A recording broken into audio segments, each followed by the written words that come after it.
What's going on, everyone? Welcome back to the show. So I want to give you guys a quick update when it comes to the Social Security Fairness Act. There was a new update from the Social Security Administration just a couple of days ago. I want to take a look at that and then also show you their progress so far, because they're giving more information now on how many cases they've processed. So that's what we're going to focus on as well. But first off, you guys can do me a favor.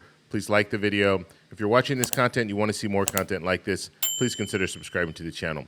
You can also follow me on Blue Sky. I'll have a link. It'll be in the comment section. It'll be pinned at the very top. And if you'd like to send me an email, you can do that, david@thetecshow.com. Okay, so let's go right over to the information, the latest information that we have from the Social Security Administration regarding the Social Security Fairness Act. So let's take a look at it. And I'm just going to read. I've read this before, I believe I read this before, but the bottom part there is new, so I want to show you that. But let me just read it just so you guys, we're all on the same page when it comes to the Social Security Fairness Act and when they plan on implementing things and the retroactive payments as well as the monthly payments.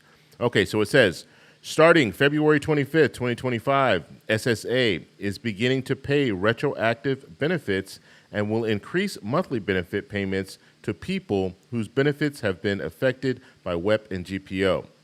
If a beneficiary is due retroactive benefits as a result of the Act, they will receive a one-time retroactive payment deposited into the bank account SSA has on file by the end of March. This retroactive payment will cover the increase in their benefit amount back to January 2024, the month when WEP and GPO no longer apply. So basically what they're saying is after December of 2023, this new bill eliminated WEP and GPO. And so that's why you're getting the retroactive payment as of January of 2024. Social Security benefits are paid 1 month behind. Most affected beneficiaries will begin receiving their new monthly benefit amount in April of 2025 for their March 2025 benefit. Okay, so they do have to go back a month, just so you understand that. That's why they're saying things are getting implemented in March, but you might not see those monthly increases until April. Anyone whose monthly benefit is adjusted or who will get a retroactive payment will receive a mailed notice from Social Security explaining the benefit change or retroactive payment. This is something that's important as well. You're going to receive something in the mail that's going to indicate the progress on your case. Note, a beneficiary may receive 2 mailed notices. The first when WEP or GPO is removed from their record, and a second when their monthly benefit amount is adjusted for their new monthly payment amount. They may receive the retroactive payment before receiving the mailed notice. Now, this is very important because there are a lot of people in the comments that have let me know, look, I received my retroactive payment, but I haven't received the letters yet. And so they're saying, look, they're trying to get these retroactive payments out as soon as possible. And so in some cases, they're going to send them out even though you haven't received those letters. We have been able to expedite payments due to the use of automation for many complex cases that cannot be processed automatically. Additional time is required to manually update the records and pay both retroactive benefits and the new benefits amount. We urge beneficiaries to wait until April to inquire about the status of their retroactive payments, since these payments will process incrementally throughout March. And so this is something else that's important. So the retroactive payments, not everyone is receiving it on the same day. So someone you might know, they could have received their retroactive payment, but you haven't received yours yet, and you're thinking, what's going on? Are they manually reviewing mine, or are they not going to send it? You have to wait because they're going to kind of stagger it when it comes to the release of the retroactive payments. Beneficiaries should also wait until after receiving their April payment before contacting SSA to ask about their monthly benefit amount, because the new amount will not be reflected until April for their March payment. Okay, this is the chart that I wanted to talk about. It says this chart below shows SSA's progress with processing adjustments since February 25th, 2025. So when we're looking at this chart here, and let me zoom in so we can see it a little bit better here. Looking at this chart, we have so far, these are the processed claims. Okay, so we have 20%, 0.6 million. That's what's been sent out so far. this is what they have to do. Okay, so they have to get to this point, 3 million. So you have about 3 million people receiving Social Security benefits that fall under this weapon GPO. So you see, they've only processed a very, very small amount, and they have all of this to process. And so be patient. Hopefully those checks, those retroactive checks will be coming out to you very, very soon.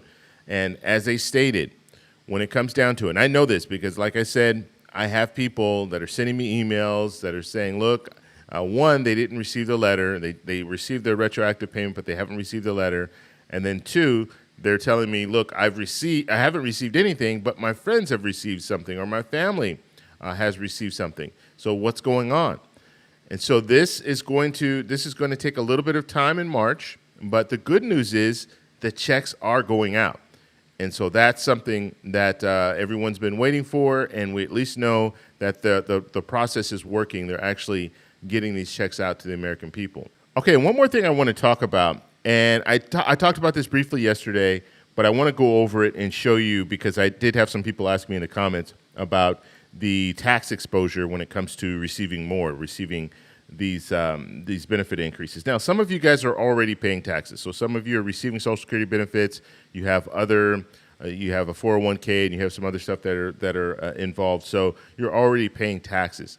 But what is the cutoff? And that's something that I briefly talked about yesterday, but I want to talk about it in more detail so you kind of understand exactly what it would mean for you if you are pushed from one bracket to the next when it comes to your taxes and Social Security benefits. Okay, so let's go over this really, really briefly. And I've done this before. I posted a link in the last video and I went over this in grave detail. So I posted a link to that video so you could check it out. I'll post a link in this video as well so you can check it out. But I just want to briefly go over this because I don't like just saying things and then telling you, yeah, it's around $25,000 for single individuals, and then not giving you a little bit more detail because people will always have that question. They don't watch every video that I post, and I understand that. Okay, so it says if your total income, including Social Security, is below $25,000, this is the number here, $25,000 for single filers and $32,000 for joint filers, you won't pay taxes on your Social Security benefits. So $25,000 for singles and $32,000 for joint filers. Now, if your income is between $25,000 and $34,000 for single individuals, single filers, or $32,000 and $44,000 for joint filers, up to 50% of your benefits may be taxable.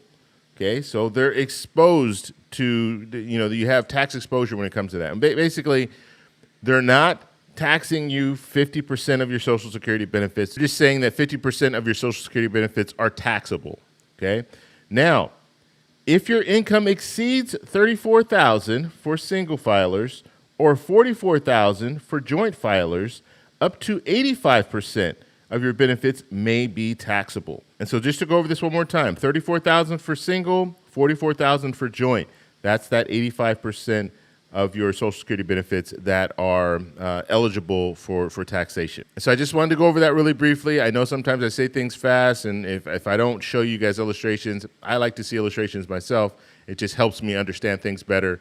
And so hopefully this will explain exactly what's going on when it comes to taxes. Now, they haven't changed this since 1983, which is interesting. So it doesn't move with inflation. So just the cost of living adjustments alone will push some people over this threshold here, and then they'll have to start paying taxes on their Social Security benefits.